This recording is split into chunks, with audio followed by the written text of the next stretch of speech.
Veteran actor Charles Olumo Agbako passes away at 101. Veteran Nollywood actor Abdulsalam Sanyaolu, widely known as Charles Olumo or Agbako, has died at the age of 101. The president of the Theatre Arts and Motion Pictures Practitioners Association of Nigeria, Bolaji Amusan, Mr. Latin, confirmed Agbako's passing in an Instagram post, sharing condolences from the Nigerian entertainment community. Burial arrangements will be announced in due time. Federal government apologizes for national grid collapse. The federal government has issued an apology for the recent collapse of the national grid, which led to prolonged power outages in 17 states. Minister of Power, Chief Adebayo Adelabu, expressed regret over the incident during a visit to Governor Abba Yusuf of Kano State, calling the situation very unfortunate. He explained that the government is working to overhaul the grid, which is over 50 years old and plagued by outdated components, including aged towers, transformers, and substations. Adelabu detailed ongoing efforts to revamp the grid through programs like the Presidential Power Initiative, PPI, also known as the Siemens Project, and the Transmission Company of Nigeria's TCN expansion initiatives supported by the World Bank and African Development Bank. He noted that the Siemens project has already completed its pilot phase, with new power transformers and mobile substations imported, and Phase 1 is set to begin soon, aiming to improve grid stability. He urged Nigerians to safeguard the nation's power infrastructure, which requires significant funds to maintain. Governor Yusuf, represented by Chief of Staff Alhaji Shehu Sagaji, highlighted the state's investment in alternative power sources, such as the ongoing 10-megawatt Tiga and 6-megawatt Shalawa hydropower projects. He appealed to President Bola Tinubu to consider establishing an emergency mini-grid to reduce dependency on the national grid. Banky W. and Adesua Etomi welcomes second child. Music executive and politician, Banky W. and his wife, actress Adesua Etomi, have joyfully welcomed their second child, a baby boy. Banky W. shared the news on Instagram, posting a video of himself cooking and helping around the house. In the post, he emphasized the importance of supporting women's empowerment and spoke about his dedication to family, stating, "Partnership is 100 to 100, not 50 to 50. He added that in this season, he's taken on roles such as chef, nanny, housekeeper, and homework teacher. Thank you for listening. Kindly take a listen to today's episode of our podcast. All right. Buckle up, everybody, because today we're taking a deep dive into Nigeria. Sounds exciting. It is. We've got a fascinating mix of stories today. A little bit of Nollywood gleds, a dose of infrastructure headaches, and a heartwarming family moment to top it all off. Quite the combination. Right. So let's get right into it, shall we?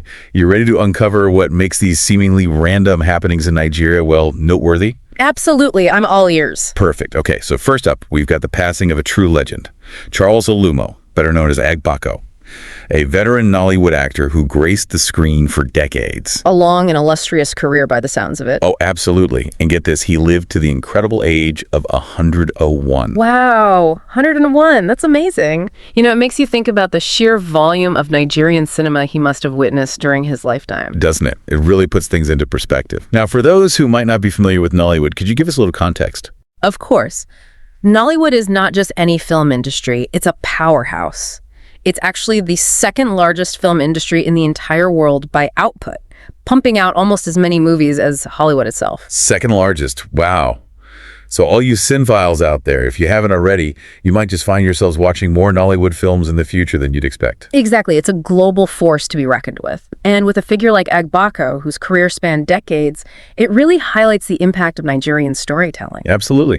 Agbako must have seen some serious changes in Nigerian storytelling throughout his career.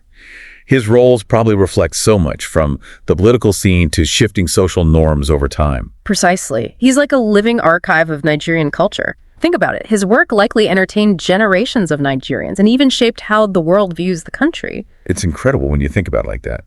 Now, speaking of challenges, Nigeria's power grid is facing a major one right now. Oh, yes, the recent grid collapse. Definitely a major setback. A massive one. It went kaput, leaving 17 states in complete darkness. It really highlights the infrastructure issues that Nigeria is grappling with. It raises some important questions about why a country with such a booming economy and a growing population is dealing with such outdated systems. Exactly. I mean, this grid is over 50 years old. 50 years old. It's like trying to run a modern metropolis on technology from a bygone era.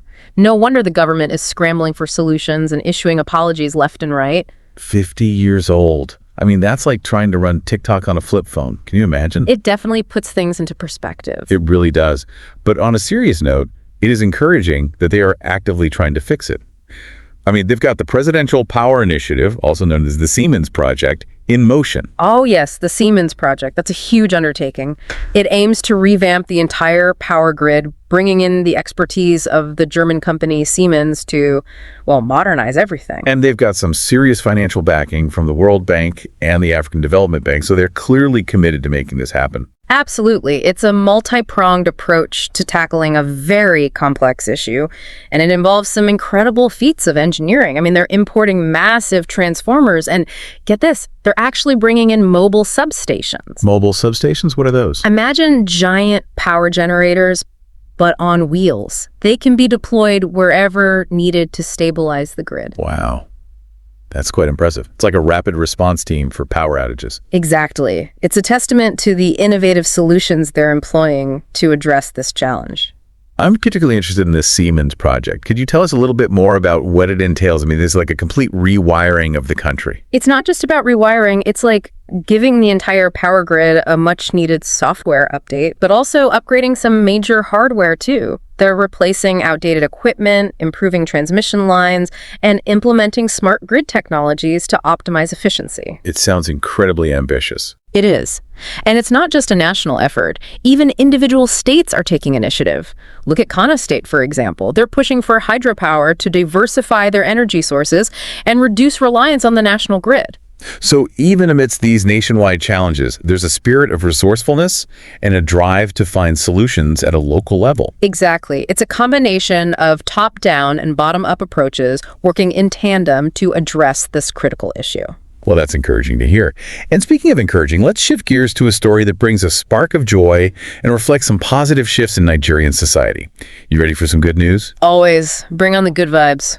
All right. So celebrity power couple Banky W and Adesua Etomi just welcomed their second child into the world. Oh, wow. Congratulations to them. That's wonderful news. It is. But what's really striking and what I found particularly heartwarming is Banky W's commitment to being a fully present and involved partner. In his announcement, he talked about taking on household chores, championing women's empowerment, and being a true equal in the partnership. That's so refreshing to hear. It's not every day you see a high-profile figure, especially a man in a traditionally patriarchal society, so openly embrace these values. Right. It's definitely a breath of fresh air. And it's got me thinking, I'm a bit of a fan of their work, and it makes me appreciate them even more. It's inspiring to see them using their platform to promote positive social change. Absolutely. It sparks an important conversation about gender roles and equality in Nigeria. It suggests that maybe, just maybe, we're seeing a shift towards more balanced partnerships within families. I hope so. It's a beautiful thing to witness. And it's a reminder that even amidst the challenges, there's always room for progress and positive change. Couldn't agree more. So we've gone from the legacy of an Nollywood legend to the trials of an aging power grid, and landed on a heartwarming story of family and evolving social dynamics. It's been quite the journey. It has. A true roller coaster of emotions. But it makes you think, doesn't it? How do these seemingly random events come together to give us a glimpse into what modern-day Nigeria is all about? It's a fascinating tapestry, isn't it? A mix of holding on to traditions, striving for progress, and celebrating the individual stories that make up a nation. Nigeria is a country that's grappling with its past, working through its present, and trying to build a brighter future. It's a story of resilience, innovation, and hope. Absolutely. And stories like Banky W's remind us that change can start small, within families and communities, and ripple outwards. It's a powerful reminder for all of us, no matter where we are in the world. So as you go about your day, remember, even seemingly unrelated events can offer surprising insights into a country's complexities, aspirations, and hopes for the future. Keep exploring, keep learning, and keep an open mind. Couldn't have said it better myself. And on that note, we'll wrap up our deep dive for today. Thanks for joining us. Until next time. Bye, everyone. Bye. Bye.